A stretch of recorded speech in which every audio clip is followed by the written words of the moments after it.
முதலமைச்சருக்கு பயம் வந்துருச்சு. முதலமைச்சருக்கு பாரதிய ஜனதா, அண்ணா திராவிட முன்னேற்ற கழகம், இன்னைக்கு மாண்புமிகு அண்ணன் எடப்பாடியாருக்கு, எதிர்க்கட்சி தலைவருக்கு ஆதரவு பெருகிக் கொண்டே இருப்பதை பார்த்து கொண்டு அவரால் சகிக்க முடியவில்லை. தேசிய ஜனநாயக கூட்டணி என்பது மிக வலுவாக இருக்கிறது. அதை காட்டிலும் வேட்பாளர் மீது மக்களுக்கு முதலமைச்சர் வேட்பாளராக போட்டியிடுகின்ற அண்ணன் எடப்பாடியாருக்கு மக்கள் செல்வாக்கு நாளுக்கு நாள் கூடியிருக்கிறது. செயல்படாத இந்த திராவிட முன்னேற்ற கழக அரசாங்கத்தை திராவிட மாடல் என்று அறிவித்து கொண்டு நடத்தி கொண்டிருக்க முதலமைச்சரை காட்டிலும் பன்மடங்கு சிறந்த நிர்வாகி, சிறந்த மனம் படைத்தவர், சொன்ன வாக்குறுதியை நிறைவேற்றக்கூடியவர் என்ற அடிப்படையில் இன்றைக்கு மக்கள் ஏகோபித்த வரவேற்பை பெற்றிருக்கிறார். கருத்து கணிப்புகள்லாம் பார்க்கும்போது முதலமைச்சருக்கு பதட்டம் வந்துடுச்சு. நாங்கள் எப்பொழுதுமே ஒரு கட்சியோட தோழமை கொண்டோம்னா அது தேர்தல் வரைக்கும் தான். அது எங்கள் கொள்கையிலேருந்து நாங்கள் மாறுபட்டது கிடையாது. திமுக என்பது தான் இன்றைக்கி என்னண்டா தமிழ்நாட்டு கூட்டணியில் அவங்க தோழமை கட்சியில் அடிமை மாதிரி வைத்திருக்கிறாங்க. அந்த அடிப்படையில் சொல்கிறாரா என்னன்னு தெரியல. ரெண்டாவது என்னன்னா, இவங்க இதே பாரதிய ஜனதாவிட்ட இருக்கும் பொழுது அவங்க சொன்னதெல்லாம் நிறைவேற்றினாங்க. இந்திய பரப்புரை பண்ணாங்க தமிழகத்தில்.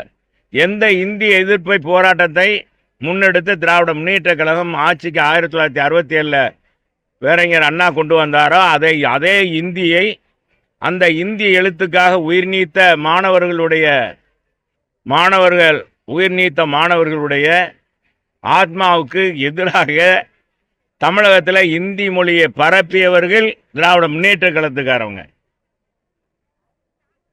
அதை நினச்சிக்கிட்டு கூட்டணி மீது, எங்கள் புரட்சி தமிழர் மீது ஏதாவது ஒரு குறை சொல்லணும், இப்படியே பேசிக்கிட்டே இருக்காங்க. ரெண்டாவது, அவங்க கூட்டணி வச்சா அது நட்பு ரீதியில், நாங்கள் கூட்டணி வச்சா அடிமை ரீதியா என்னன்றதே தெரியல. அவர் தான் சொல்லணும் கருத்து. ஆக முதலமைச்சருக்கு பதட்டம் வந்துடுச்சு.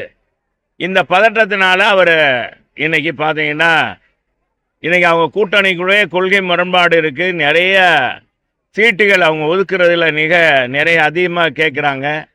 இதெல்லாம் பார்க்கும்போது பதட்டம் வந்துடுச்சு. அதான் இந்திய கூட்டணியில தமிழகத்துல வெல்ல முடியாது, வெற்றி பெற முடியாது என்பதனாலதான் மத்திய பட்ஜெட்டை தமிழகத்துல புறக்கணிச்சிருக்கதா கனிமொழி விமர்சனம் பண்றாங்க.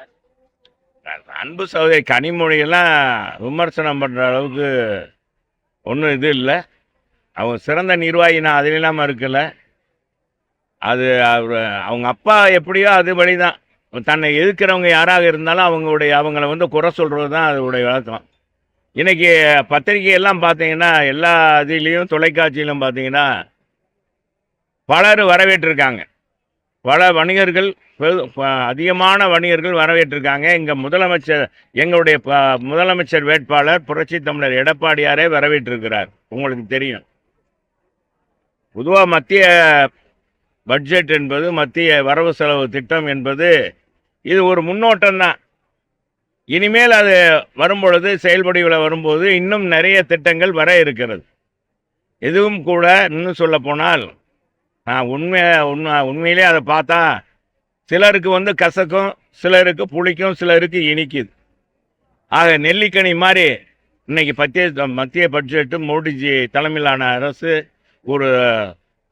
நம்முடைய தமிழகத்துக்கு சொந்தக்காரர் நிர்மலா சீதாராமன் இன்னைக்கு 9வது முறையாக ஒரு பெண் சமர்ப்பித்திருப்பது என்பது நமக்கெல்லாம் பெருமை, தென் இந்தியாவுக்கே பெருமை. தொடர்ந்து இந்த நிதிநிலை அறிக்கையை சமர்ப்பிக்கிறது தமிழ்நாட்டு சார்ந்தவர்களாக இருக்கிறார்கள்.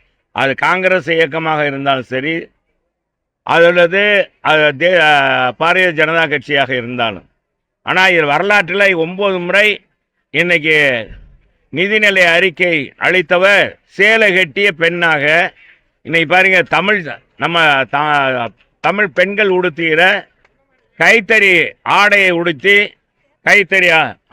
உடுத்தி அன்னைக்கு போய் நேற்று பட்ஜெட்டை வாசிச்சிருக்காங்க. இதை பற்றி கனிமொழி பேசியிருந்தாங்கன்னா பரவாயில்ல.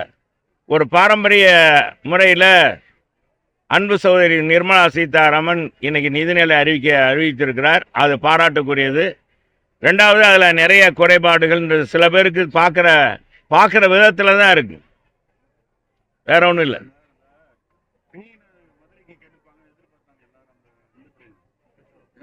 மெட்ரோ இந்த மெட்ரோ ட்ரெயின் இன்னும் புரிதல் இல்லாமல் பேசுகிறாங்க.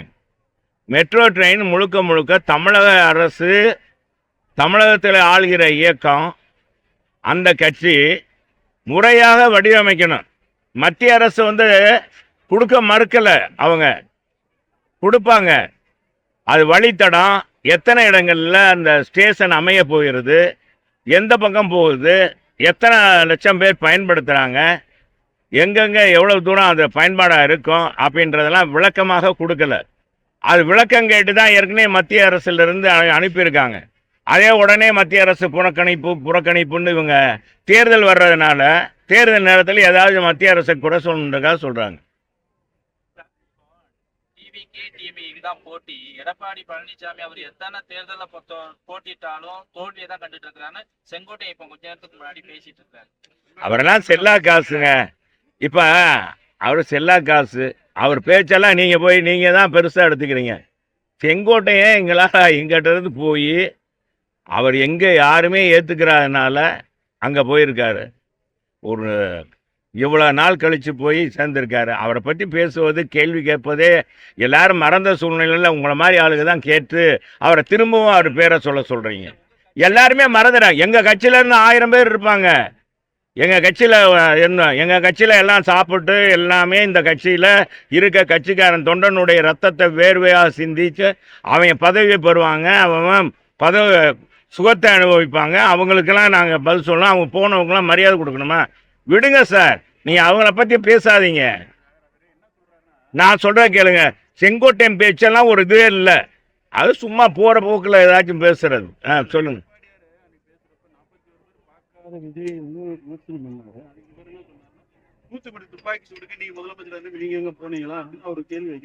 இவர் எங்க அப்ப இங்கே தானே இருந்தாரு. தூத்துக்குடி போது இங்க இருந்தாருல்ல. அப்ப இவர் என்ன செஞ்சாரு? மாங்காய் பறிச்சுக்கிட்டு இருந்தாரா? சும்மா ஏதாச்சும் பேசுகிறாருன்னு அந்த ஏதாச்சும் பேசி இப்போ நீங்கள் கேள்வி கேட்குறீங்க. நீங்கள் நாளைக்கு பூரா ராஜு செங்கோட்டைன்னு சாடல் அப்படின்னு செல்லூர் ராஜு சாடல் அப்படின்னு போட்டு விடுவீங்க. நீங்கள் என்ன கார்டூன் போட்டு விடுவீங்க. சில பத்திரிகையில் கார்டூன் போட்டு விடுவீங்க. செங்கோட்டையனை போட்டு விட்டு நம்மளை கார்டூன் போட்டு விடுவீங்க. சும்மா இருங்க சார். செல்லாத காசெல்லாம் போயிட்டு பேசக்கூடாது. எல்லாம் பேசாது. அதெல்லாம் தெரியாத ஆளுங்கள்லாம் விடுங்க. ஊர்ல காணாம போனாலும் திருவிழா காணாம போனாலும் போய் பேசிட்டு விடுங்க. நீங்க ஆனா தமிழ்நாட்டுடைய வளர்ச்சியை மீண்டும் படுகொலியில தள்ளதுக்கான சதி திட்டத்துலதான் அதிமுகவும் பாஜக. சரி, முதலமைச்சர் காலத்துல என்ன வளர்ச்சி திட்டம்? நாங்க அடிக்கு கொண்டே போகலாம். எங்க ஆட்சி காலத்துல 17 மருத்துவக் கல்லூரி கொண்டு வந்தோம். எங்க அம்மா 4 மருத்துவக் கல்லூரி, எங்க அண்ணன் 11 மருத்துவக் கல்லூரி. ஒரு மருத்துவக் கல்லூரி இவங்க கொண்டு வந்தாங்களா? நம்ம முதலமைச்சர் பேசுறாரு. எத்தனை பாலங்கள் அமைத்திருக்கோம் எங்க அண்ணன் காலத்துல. எத்தனை கட்டடங்கள் கட்டப்பட்டிருக்கு. மதுரையிலே சாட்சி.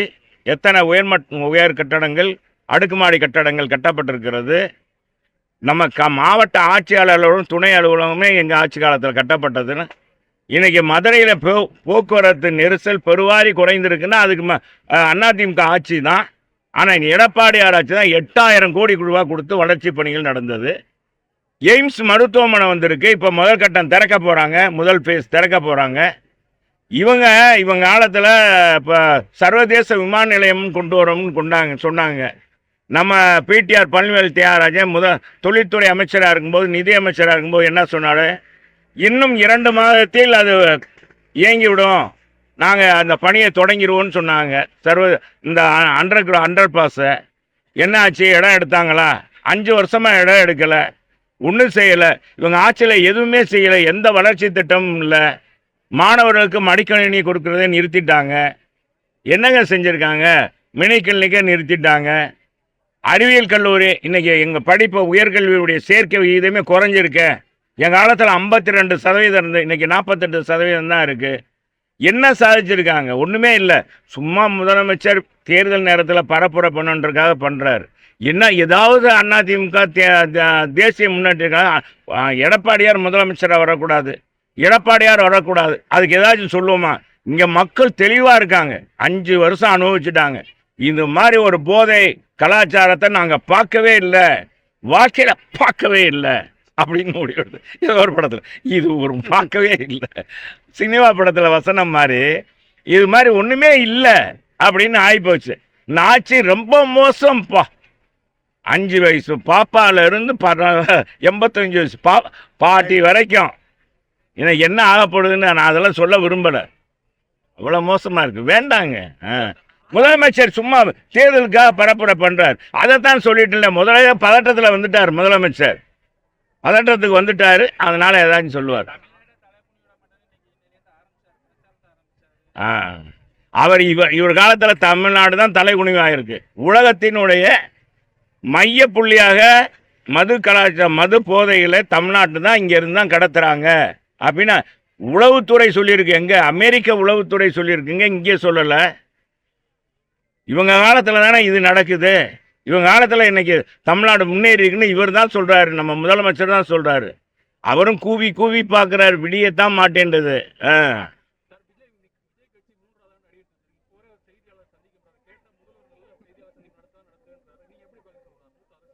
நான் மூத்த அரசியல்வாதியாக சொல்கிறேன் சொன்னால் நீங்கள் அதை ஒரு இதாக போட்டுங்க, நீ விஜயை தான் தலைப்பாக போடுவீங்க. அந்த அளவுக்கு அவர் சந்திச்சிட்டாருன்னா அது ஒரு பெரிய சாதனை தான்ப்பா. சந்திச்சாவே அவர் கட்சி தொடங்கின சாதனை என்று சொல்கிறாங்க. இந்த ப்ரெஸ் மீட்டை சந்தித்து இந்த மாதிரி நீங்கள் கேட்குற கேள்வி கணக்கெல்லாம் பதில் சொல்லிட்டாருன்னே அதே ஒரு சாதனை தானே. அதை முதல்ல போய் இங்கே இந்த அவருக்காக பேசுகிற இங்கேருந்து போகிறது செல்லா நோட்டு எல்லாம் போய் சொல்லி, என்னங்க இந்த மாதிரி ஆகுது, எங்களுக்கெல்லாம் அசிங்கமாக இருக்குது, இது வரைக்கும் கட்சி தொடங்கி 3 வருஷம் ஆச்சு, நீங்கள் எப்படியாச்சும் ப்ரெஸ் மீட்டை சந்திங்க, அன்றாட பிரச்சனையை பேசுங்க அப்படின்னு சொல்ல சொல்லுங்கள். சரி, நன்றி, வணக்கம். நாங்கள் தான் பார்க்குறோம்ல, வாங்க வாங்க சந்திப்போம்.